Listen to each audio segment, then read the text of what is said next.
Good morning, everyone. Once again, this is Black Forest coming to you with another market analysis currency breakdown. This morning, we're going to be looking at the Great British Pound USD. But before we get started to break down this chart and this currency pair, we have to state this video is for educational purposes only. This is not financial advice, but we all know why you guys are here. You guys are here to find good, credible Forex content that can help improve your ability as a trader and to help put some extra money in your pocket, especially in these hard economic times of rising gas prices, rising prices in the grocery stores. Okay. So why do the hard work? We'll do the hard work for you. All that we ask that you do is like, subscribe, and share our videos. Subscribing will allow you to get notifications every time we drop new trading content. Liking and sharing will allow these videos to get pushed further out there into YouTube, and it will allow our community of profitable traders to grow. Okay. Also, if you have any special requests for any charts that you want, it doesn't matter if it's stocks, gold, futures, crypto, or the Forex pairs, just please leave a comment or send us an email. Our email is in the description of every video.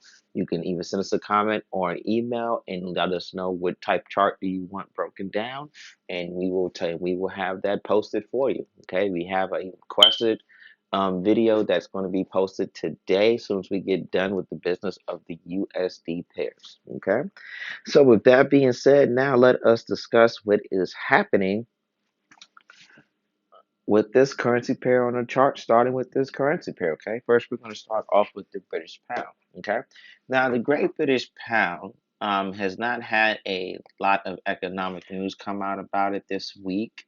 It's not going to have any economic news come out about it this week, not until looks like well, we do have a speech at 9 o'clock, and we're going to have to at 9 o'clock Eastern time. So we are going to have to see, and at 12:30 Eastern time as well. So we're going to see what is said, because it's the guy who it is the gentleman who runs the Bank of England, and the basically the people who are the heads of the Bank of England are going to be making speeches. So we're going to have to see what the notes of those speeches are, because what they say can actually affect how the currency and how the economy is going to move, which affects how the currency is going to move.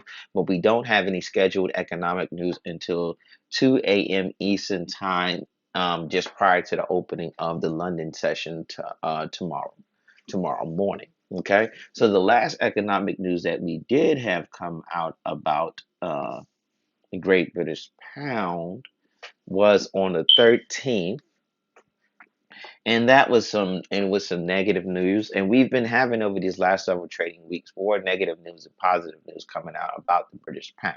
Okay, and then now we have to talk about the dark clouds that's surrounding that's surrounding the entire United Kingdom. We have inflation. We have inflation that's being catalyzed by high gas prices, and then we also have a dark cloud of geopolitics that's hanging over the UK government, and that's because, I mean, the UK economy, and that's because of the destabilization of the entire European continent's economy brought about by the Russian-Ukrainian war. It destabilizes the entire European continent's economy. Now, even though the United Kingdom is not a part of the EU any longer due to BRICS Act, the EU is still one of its closest trading partners, and when one of your closest trading partners are weak, you're going to inherit some of that weakness too. And if you're already weak while inheriting that weakness, it's only going to make you weaker. Okay, so it's still dealing with all the European currencies are all still dealing with the round about the same thing: destabilization of the entire European continent economy being brought upon by war. So in order to see any type of good traction happening with the Great British Pound, we're going to have to see this resolution between Russia and Ukraine, which war stop, so Europe can take time to fix its economic woes, and the UK as well. Okay.